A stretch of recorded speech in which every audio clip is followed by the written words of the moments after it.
Bonjour chers téléspectateurs Jonathan de Sangou partout où vous nous Ministries. suivez. Vous êtes à Kinshasa, au Congo profond ou Ministère en des envoyés du Christ. Version mobile. Imaginez que tel que je suis là On est tout en envoyé étant pasteur. Aujourd'hui, on me donne, on me nomme par exemple Ministère Premier des envoyés ministre. du Christ. Rien que par mon Version salaire, mobile. je peux déjà construire plusieurs On est églises. envoyé Soyez partout. humble. Dans la vie, il faut être humble. Ministère des envoyés D'ailleurs, du Christ. je peux vous dire, vous qui Version n'aimez pas mobile. les reproches nous On est envoyé permettent partout. de connaître nos faiblesses. Moi, je dis souvent, toutes Ministère les des techniques envoyés sont du Christ. bonnes, il suffit d'atteindre les Version résultats. mobile. Je considère ce que On est le envoyé gouverneur a partout. initié comme une des techniques Ministère des qu'il a envoyés du trouvé Christ. que ça pourrait être bon pour Version afin mobile. d'atteindre les résultats que lui. On est envoyé partout. Ministère des envoyés du Christ. Version mobile. Bonjour et bienvenue à tous nos très chers téléspectateurs de partout où vous nous suivez. C'est votre émission que vous aimez beaucoup avec les hommes de Dieu, les serviteurs de Dieu, où nous abordons des sujets concernant les églises, concernant les services pastoraux des apôtres, mais aussi de tous les serviteurs qui sont appelés à œuvrer dans l'œuvre du Seigneur. Nous sommes là pour parler, porter plus des éclaircissements, apporter des réponses à vos questions, parce qu'aujourd'hui, les chrétiens se posent beaucoup de questions de ceux qui sont devenus les pasteurs, et surtout les serviteurs en général, les prophètes, les chantres, tout celui qui est appelé à œuvrer dans les domaines spirituels, dans les cultes. Donc, ce sont des questions que beaucoup de chrétiens se posent. C'est pourquoi nous sommes là dans cette émission pour vous apporter des réponses encore une fois de plus. Merci de nous rester fidèles. Merci d'apporter vos questions. Merci de nous envoyer vos commentaires parce que nous sommes là pour y apporter des solutions et nous sommes là pour vous faire plaisir. En tout cas, bienvenue encore une fois de plus dans cette émission. Je ne suis pas seule, je suis accompagnée de mon invité, comme je vous l'ai dit toujours, à chaque fois que vous voyez ces cadres. Donc, nous sommes là avec un habitué de cette émission. Lui, c'est le pasteur Jonathan Sangou. Il est pasteur de Jonathan Sangou Ministries, mais aussi, il est fondateur de la fondation Jonathan Sangou. Bonjour, pasteur. Bonjour. J'espère que vous allez bien. Ah oui, Dieu fait grâce. Ok, aussi comment s'est passée la semaine? La semaine, vraiment par la grâce de Dieu. D'accord. Merci beaucoup, pasteur. Merci d'être là pour apporter des solutions à tous ces chrétiens-là qui se posent des questions, peut-être aussi qui ont perdu quand même foi dans ce que les hommes de Dieu font, mais nous sommes là pour les encourager, nous sommes là pour leur montrer qu'il y a de vrai, il y a aussi des faux, parce que Jésus-Christ lui-même, il a dit, au fin des temps, il y aura de vrai, il y aura de faux, il faut juste savoir à qui faire confiance, mais aussi savoir que c'est Jésus-Christ qui est l'exemple parfait dans tout ce que nous faisons. Donc, c'est un peu ça. Aujourd'hui, comme je voulais qu'on puisse parler, nous allons parler de la prière. Nous voulons parler de chaque dimension de la prière parce que nous voyons beaucoup de chrétiens, ils ont des temps de prier que quand on leur donne des prophéties. Est-ce que la prière est la seule réponse à la prophétie, pasteur? Si la prière est la seule réponse à la prophétie, je dirais non. La prière ne peut pas être la seule réponse à la prophétie parce que la prophétie, c'est un message d'origine céleste et celui qui prie, c'est celui-là qui doit être même révélé d'une prophétie ou d'avoir même une parole de connaissance et ainsi de suite. Mais les gens se basent surtout, et surtout si on nous parle de l'esprit des morts en prophétie, là, on va même gêner. Est-ce que pour gêner, pour prier, il faudrait seulement qu'il y ait un message, surtout la plupart des cas, dans nos églises, souvent c'est l'esprit des morts qui fait peur à tout le monde. Mais vous savez que nous, les chrétiens, nous n'avons pas à avoir peur à la mort. Parce que si je vais parler de la mort dans sa dimension spirituelle, dans sa dimension prophétique, je pourrais aller plus loin pour dire que nous, les chrétiens, nous ne mourrons pas. Parce que celui qui est mort, pour nous tous, lui nous a promis la vie. Apôtre Paul dit, si je vis, ce n'est pas moi qui vis, mais c'est Christ qui vit en moi. Donc pour dire que on ne peut pas avoir la peur de la mort parce qu'on vous a dit ça. La mort existe. La mort est toujours là et la mort sera là parce que c'est une loi divine. Même par Dieu. Voilà. Ce n'est pas que non, bon, peut-être aussi on a peur de mourir jeune. Mais nécessairement, c'est tout à fait normal que vous ayez peur de mourir jeune. Alors, si vous avez peur ou si vous voulez mourir peut-être vieux, la Bible nous recommande bien, même. La Bible a dit quoi à ces sujets?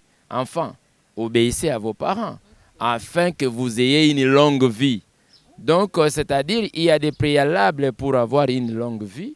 Ça ne vaut pas la peine d'avoir peur de la mort. De toutes les façons, nous mourrons tous. Mais aussi, une deuxième question, nous voulons savoir quelles sont les différentes dimensions de la prière. Parce que dans les églises, il y a toujours des sujets. Mais est-ce qu'il y a des dimensions différentes qui font à ce qu'on ait plus la réponse plus rapidement que d'autres prières? Qu'on ait plus la réponse plus rapidement, je pense non. Moi, je pense non parce que le problème de la réponse, ce n'est pas à nous qui prions. Le problème de la réponse, c'est comme vous me demandez quelque chose. Moi, je vous promets, je peux ou ne pas vous donner à l'instant où vous avez demandé. Je peux vous promettre. Ça va, j'ai entendu votre requête, mais je vais vous donner. Mais s'il faut aller en ce qui concerne la dimension ou les différentes dimensions de la prière, là, il y a plusieurs pensées, courants de pensée qui ont évoqué certaines dimensions. Mais moi, je les résume en trois dimensions, trois grandes dimensions. La première dimension, la prière dans la vie d'un enfant de Dieu doit commencer par l'adoration. Tu vois un peu, l'adoration, c'est une dimension qui dépasse toutes les choses. Et pourquoi? Parce que dans l'adoration, vous mettez Dieu au centre. Vous reconnaissez ce qu'il est, ce qu'il a fait et ce qu'il doit être. Voyez un peu, l'adoration, c'est une dimension plus supérieure d'après moi. Parce que ça nous permet même à inventer des choses, hein, à faire paraître les choses qui sont à l'inexistence vers l'existence. Vous voyez un peu. La deuxième dimension, je pourrais parler, après avoir adoré Dieu, il faut maintenant reconnaître ses péchés. C'est-à-dire demander pardon. J'ai bien dit, il y a les différents courants de pensée qui ont développé les différentes dimensions de la prière. Moi, je les résume le tout là en trois. La première dimension, je parle de l'adoration. La deuxième dimension, c'est la reconnaissance de ces transgressions, de ces péchés. La reconnaissance de Dieu comme être suprême, la seule personne qui peut vous pardonner.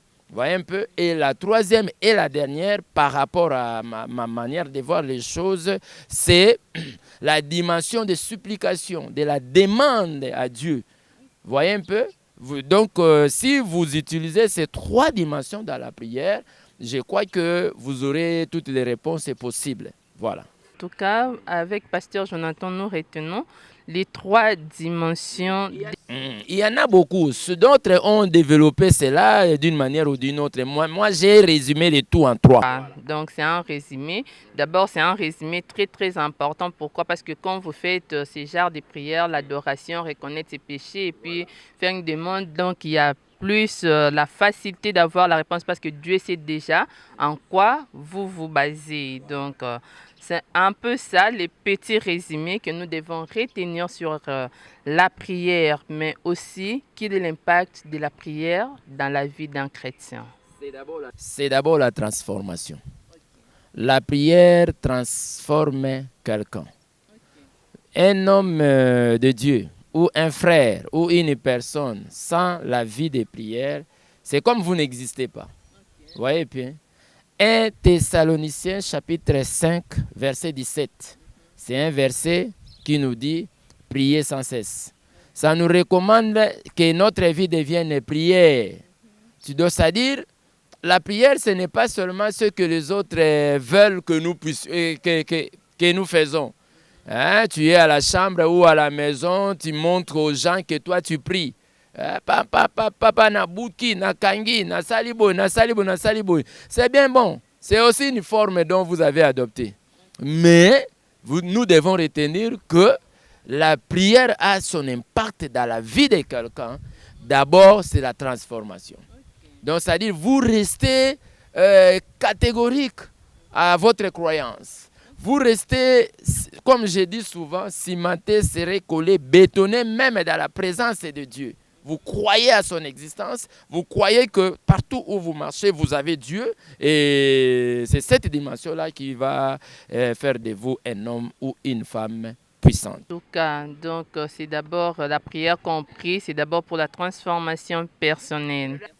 La transformation personnelle. Et c'est cette dimension-là qui va nous approcher encore plus de Dieu. Oui. Comme l'a dit Pasteur Jonathan, mais nous revenons un tout petit peu sur les formes de prière que vous avez données. Est-ce que les 3 formes de prière, ce sont des prières à faire à l'instant présent? Donc, quand vous vous mettez à prier, vous faites et l'adoration et les pardons du péché et faire une demande à Dieu, ou bien ce sont des prières qu'on peut faire séparément? Bon, moi je pense que c'est pourquoi j'ai même appelé ça, c'est les résumés.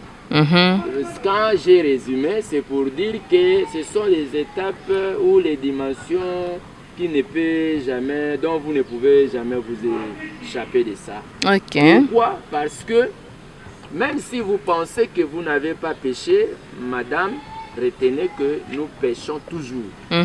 D'une manière ou d'une autre. C'est ça. Vous voyez un peu? Oui. Même si c'est comme un jour là, dans la même émission, j'avais dit, celui qui est en train de glorifier Dieu, qui glorifie Dieu. Ce sont des expressions qui nous montrent que tous nous n'avons pas besoin de la répétition des mêmes choses. Ok. Vous voyez un peu? Mais au devant de Dieu, nous devons toujours appliquer ces 3 dimensions de la prière. Premièrement, reconnaître, l'adorer. Hein? Si nous sommes dans cette terre où tout le monde veut se frapper la poitrine, où tout le monde, même si on les met dans une place d'autorité, mais la personne peut-être ne veut pas quitter.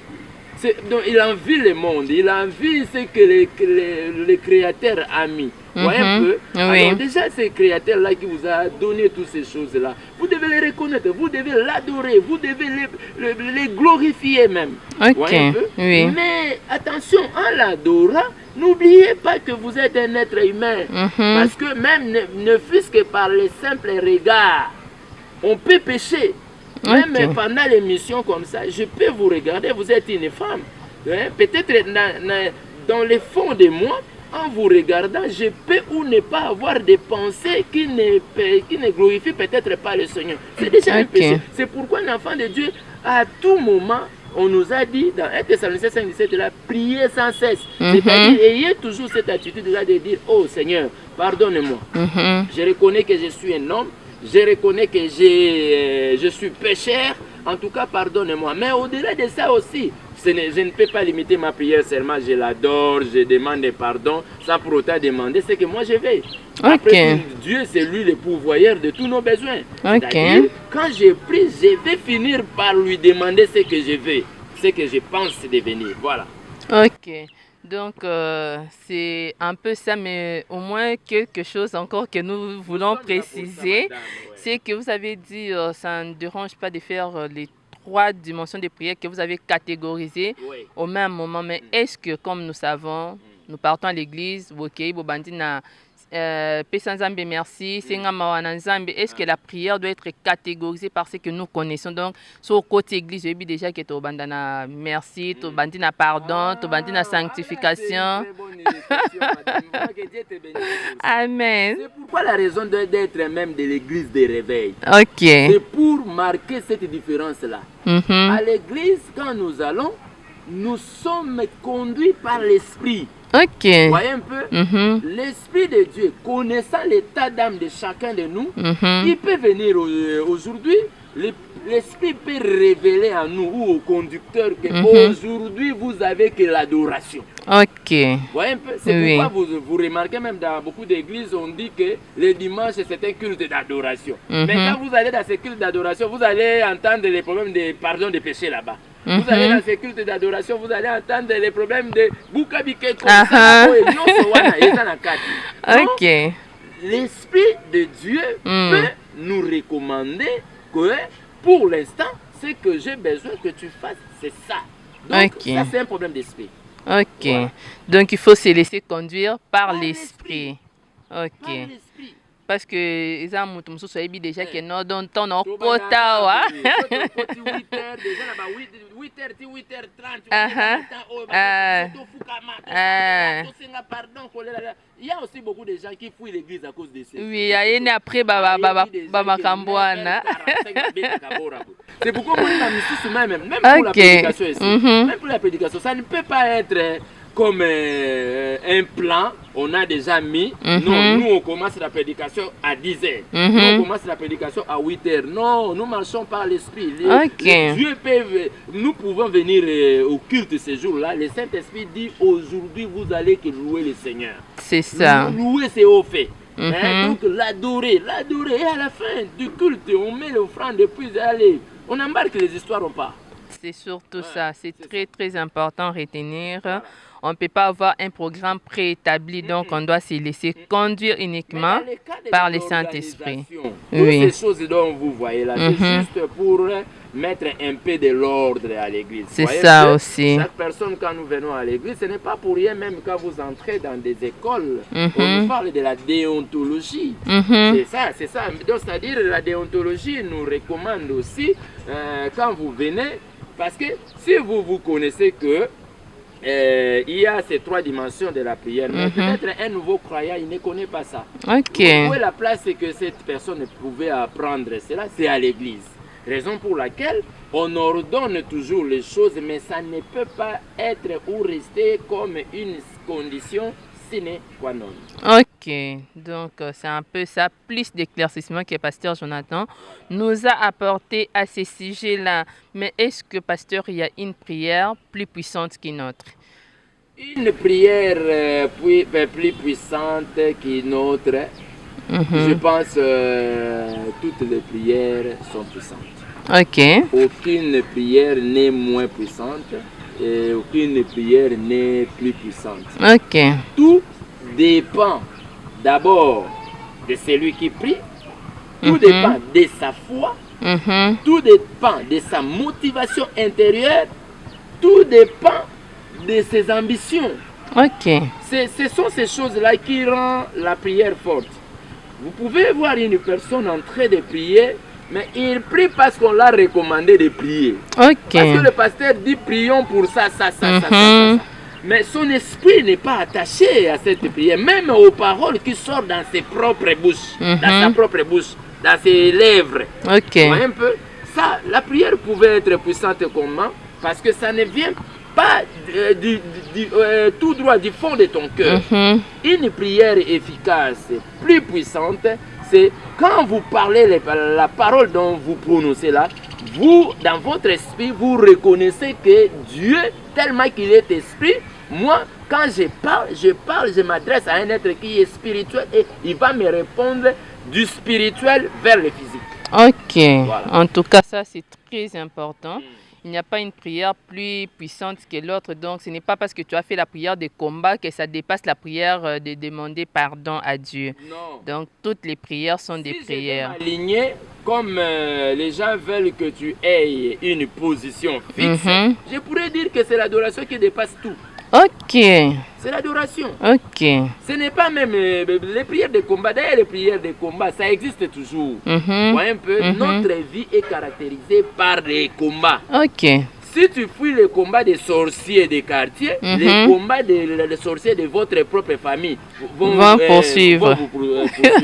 Si vous fouillez celle de votre famille, vous êtes marié 2 personnes.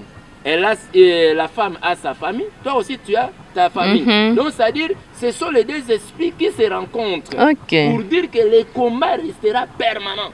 En tout cas. Le combat restera. Si lui-même, le Seigneur, a été combattu, à combien plus forte raison, toi et moi? Lui-même, il en a même dit, si moi qui suis un arbre, un arbre autolobaka, nzete ya mobesu, nzete kaboué. Bongo bino Oui, Kauka. Pona yo koni kozala ndenge ni. Voilà. Donc, c'est un peu ce que nous devons retenir dans tout ça. Il faut prier, mais surtout, pasteur Jonathan prit aussi position dans l'adoration. Parce que l'adoration, même Dieu lui-même reconnaît, il dit, siège au milieu des louanges et de l'adoration. Somme chapitre 100. La Bible dit louer Dieu. Louer Dieu parce qu'il est Dieu. Ouais. Donc, ça dit glorifier-les. Donc, dans les mêmes sommes là, même si vous descendez dans Psaume 51, vous allez voir comment on est en train de dire tout ça, ça fait partie de l'adoration. L'adoration, on en a parlé plus que les combats, les prières des combats. Les gens... Quand il y a un problème.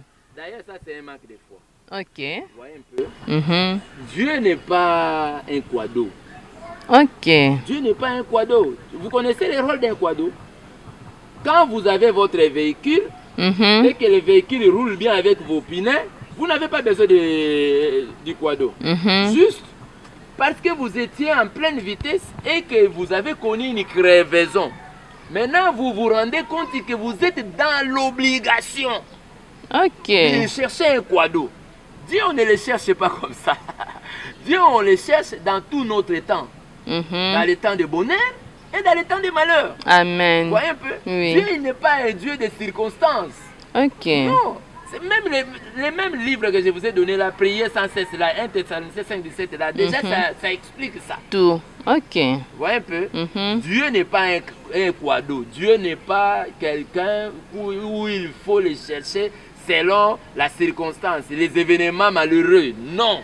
Que cela soit les événements heureux, prie le Seigneur, reconnais qu'il est Dieu. Si tu es devenu ce que tu es devenu, c'est parce que lui, il a voulu que vous deveniez ce que vous êtes devenu. Amen. Voilà. En tout cas, mais là, nous allons passer à une question que beaucoup de chrétiens se posent. Donc, c'est quoi l'inspiration? D'abord, on commence par là.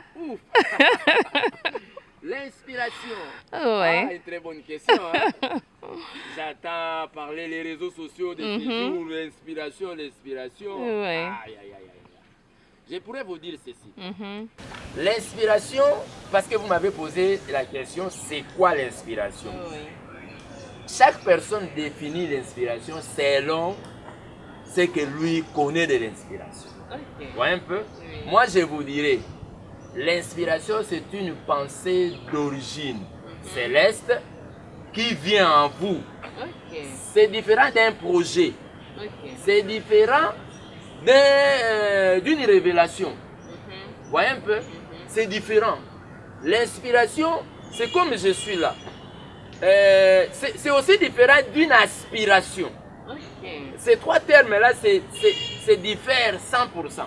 L'inspiration, c'est une pensée d'origine céleste, dont vous-même vous n'en avez pas, mais le Seigneur Dieu, par son Seigneurie, il vous met cette pensée qui sera une spécificité.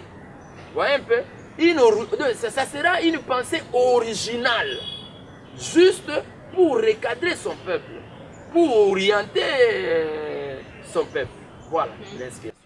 Ok, donc là, je m'aimerais poser une toute petite question pour avoir plus de précisions par rapport à ce que vous avez dit.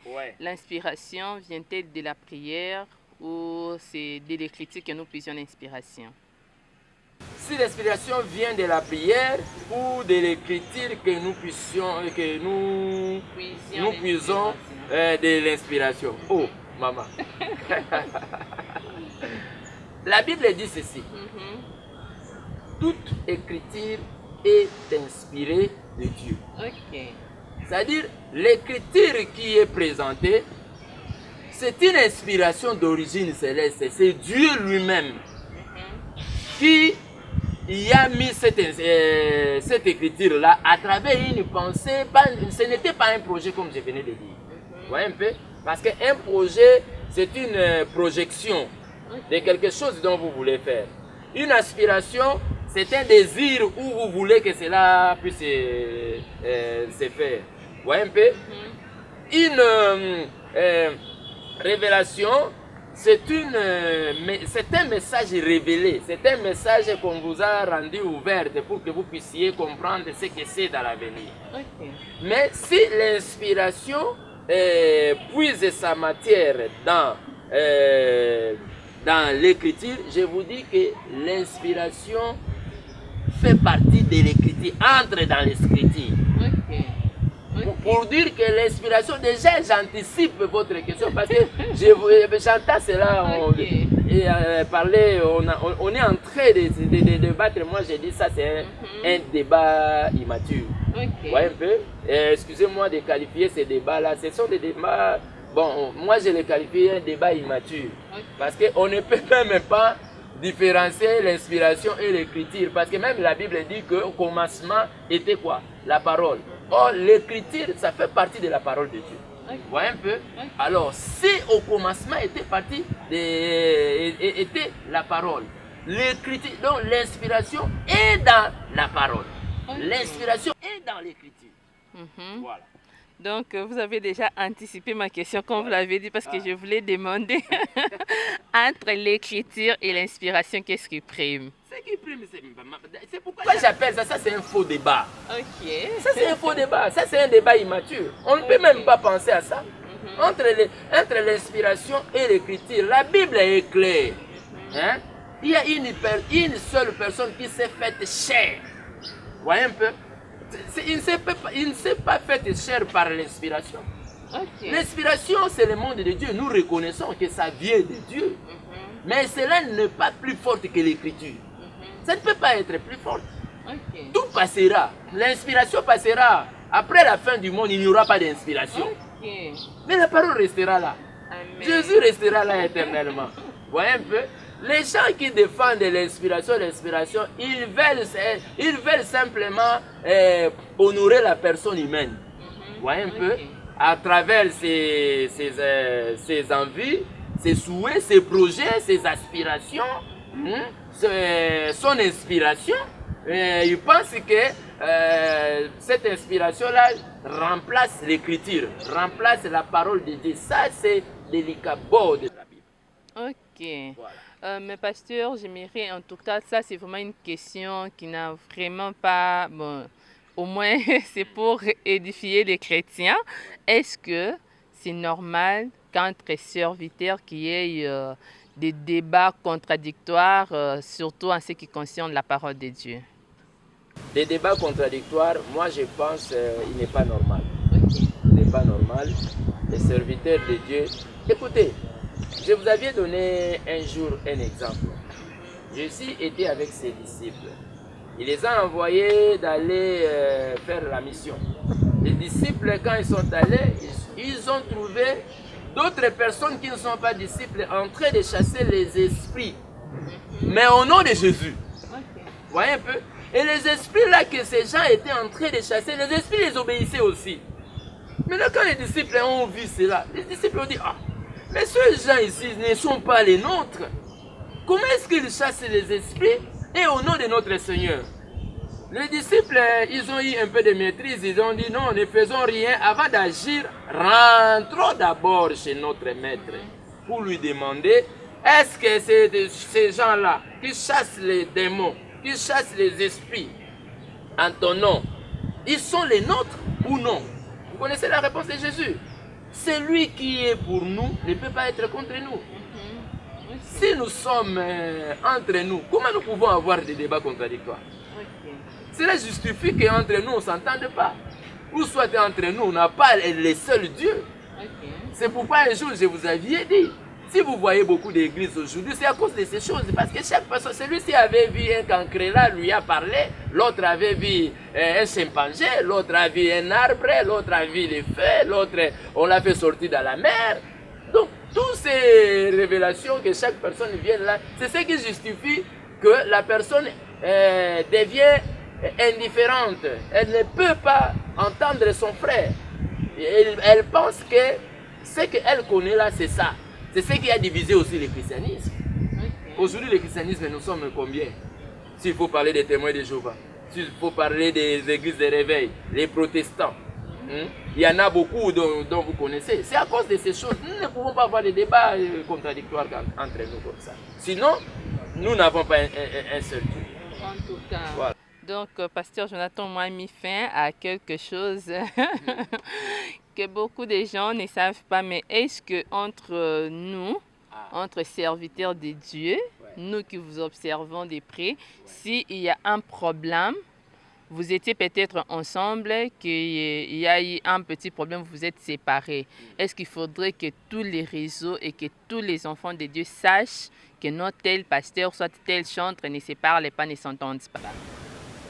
Bon, moi je crois que ce comportement vient à travers les rumeurs.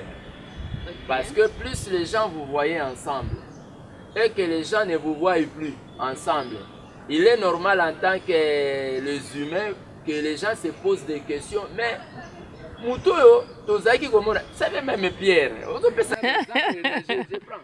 Pierre était avec Jésus. Vous voyez un peu? Oui. Pierre a même dit à Jésus que je vais mourir avec toi, je serai avec toi, ceci, cela. Jésus dit, oh mon frère, avant que les coqs chantent 3 fois, toi, tu me régneras.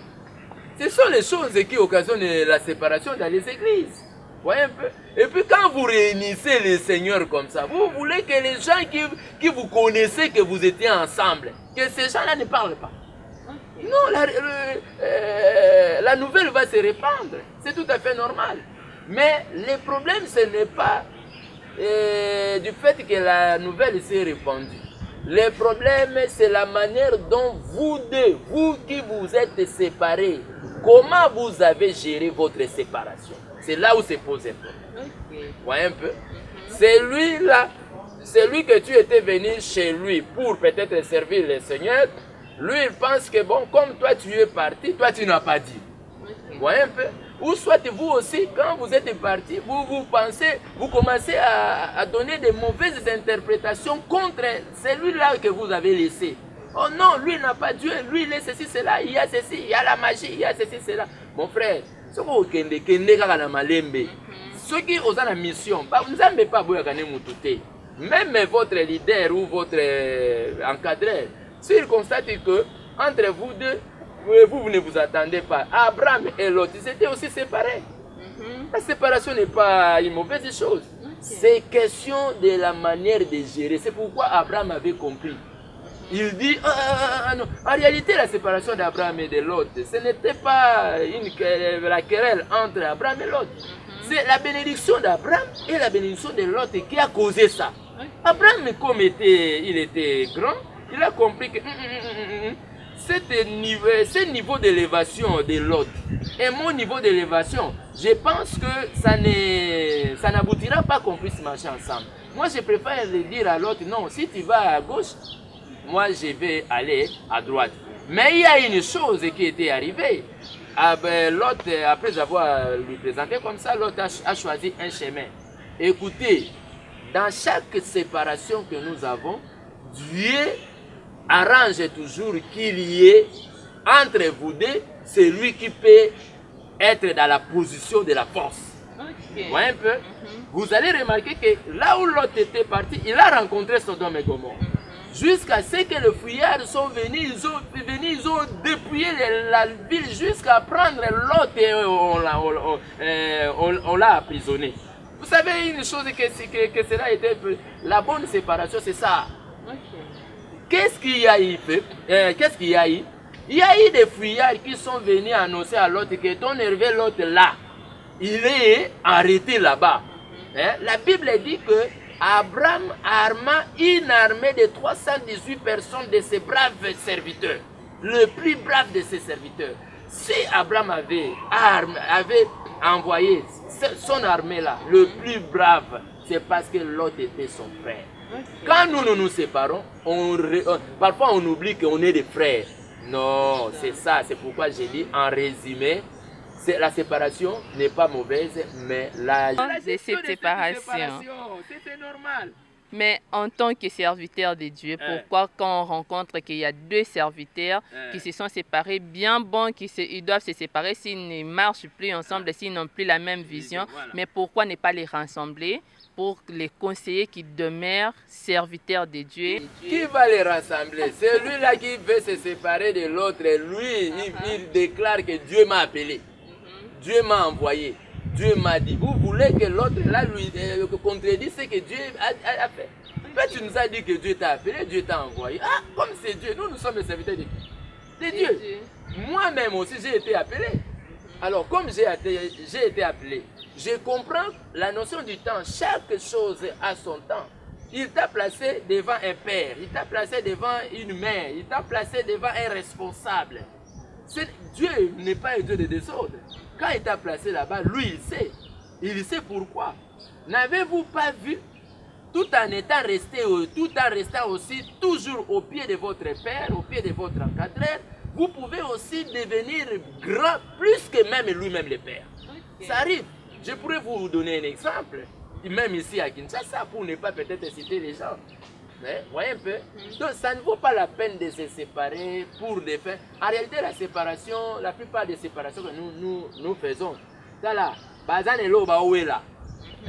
Oya linga kenda moni ke côté kuna ba intérêt oya zo kanisa azo zwanguti. Alors, le seul chemin, na yo sa ndena nga pena zala pe libre. Pouvoir. Mais c'est ça, c'est clair. Okay. Alors, j'aimerais demander quel conseil vous pouvez donner aux enfants de Dieu qui veulent surtout comme ça, ceux qui sali ensemble ba chrétiens, comme ça grave, ils prennent des partis donc comme il y a mon tel ou comme il y a mon tel. Quel conseil vous pouvez apporter à ces chrétiens là? À tous les chrétiens qui développent ce genre de comportement, je vous dis, nous ne croyons pas au pasteur, mais nous croyons à Dieu. Amen. Si tu es serviteur de Dieu et que j'aime employer toujours ce terme, la mesquinerie, vous faisiez toutes choses tout en ayant toujours un esprit mesquin, comme je l'ai toujours expliqué. Votre leader peut aussi avoir commis des erreurs. Mais si vous êtes fils, vous êtes enfant, vous êtes frère à l'église, il n'est pas mal d'aller l'approcher tout poliment pour lui dire que non papa ou maman, voilà moi j'ai pensé ceci, cela. Il ne faut pas accepter le mal. Alors, il ne faut pas aussi accepter la séparation. Ça n'encourage pas l'épanouissement de l'église. Ça n'encourage pas. Il ne faut pas se pointer dans un cas contre l'autre. Il y a des choses, maman, je vois ces choses seulement dans notre génération. Nous, quand on a cru au Seigneur, quand les serviteurs de Dieu entrent et se disputent, on a peur d'entrer dans ces débats. Mais aujourd'hui, même une sœur de l'église peut facilement toucher un pasteur. Aujourd'hui, un diacre, facilement, il vient chez un pasteur et surtout avec les mauvais enseignements qui est donné aujourd'hui à l'église. Vous voyez un peu? La mauvaise gestion, les mauvais encadrements. Vous voyez un peu? Il y a des personnes qui sont mises à part. Ce n'est pas moi qui le dis, mais c'est la Bible. Alors, il faut éviter de se faire partie. Il faut soit se réserver, soit fermer ta bouche. Laissez les gens qui ont commencé leurs problèmes, eux-mêmes finir leurs problèmes. Voilà un peu les conseils que je peux donner. Merci beaucoup, Pasteur Jonathan. Pasteur Jonathan nous a donné les conseils de s'il y a des serviteurs ou soit des pasteurs qui ont des problèmes en tout cas, laissez Dieu être au contrôle de toutes ces choses-là, chrétiens, diacres et autres, méfiez-vous, ça c'est un conseil très très important pour nous. Merci surtout d'avoir suivi cette émission qui a été d'une importance très, très capitale. Nous avons parlé de la prière, mais aussi de l'inspiration, mais aussi des conflits qui se passent sur des réseaux et sur des serviteurs de Dieu. Nous sommes très heureux de partager des moments pareils avec vous, comme je l'ai dit et je les rappelle toujours. Vous avez des questions à poser, vous pouvez nous envoyer vos questions dans nos commentaires ou soit nous écrire en privé. Nous allons poser vos questions, soit nous allons apporter encore plus de solutions à vos problèmes. Retrouvez l'intégralité de cette émission sur nos chaînes YouTube.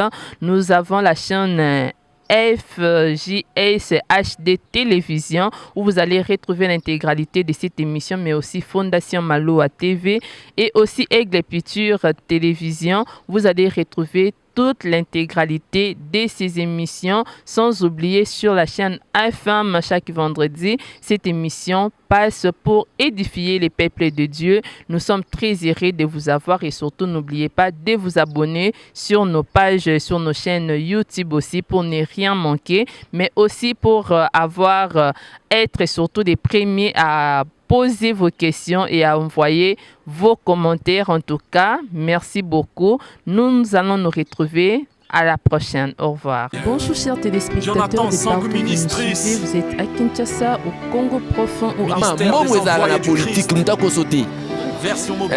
Imaginez que tel que je suis là tout en étant pasteur. Aujourd'hui, on me nomme par exemple Premier ministre.